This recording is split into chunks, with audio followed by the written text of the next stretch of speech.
Градоначалникот на Кочани Николчо Илиев на денешната прва конститутивна седница е избран за нов претседател на Советот на градоначалници на Источнопланскиот регион, а која се одржа во Штип. 11 градоначалници од Источнопланскиот регион, познат како Брегалнички регион, едногласно ја донесоа одлуката во наредните 2 години со Советот на градоначалници да раководи Илиев.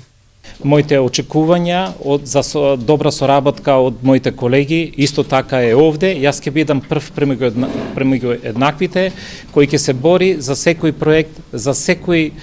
една идеја која ќе допринесе за подобар живот и подобар развој на истокот, кој е подолго време запоставен.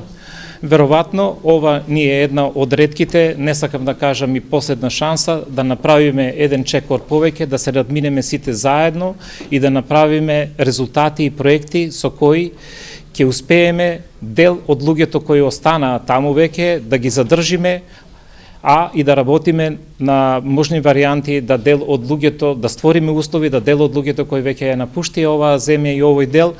да се вратат и да дадат допринос во развојот на оваа држава. Бидејќи овде се наоѓаат просториите и вработените на Источноплански регион,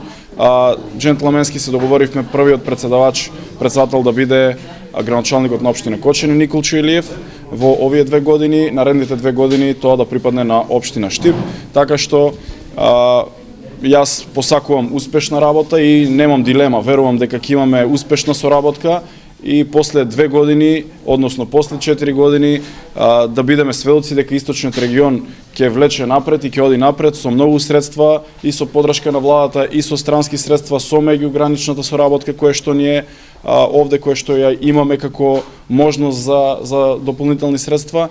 Заменик министерот за локална самоуправа Дејан Павлевски, кој денеска присуствуваше на конститутивната седница на Советот на градоначалници на Источнопланскиот регион, најави дека во буџетот за 2018 година за општините во земјава преку Министерството и Бирото за рамномерен регионален развој предвидени се 6 милиони евра за реализација на проекти од регионален карактер. Во исто време сакам да посочам дека владата на Република Македонија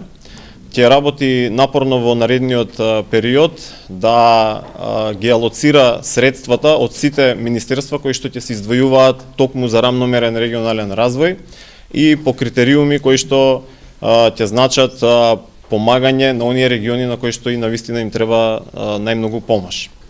Се надеваме дека во скоро време ќе се достигне оној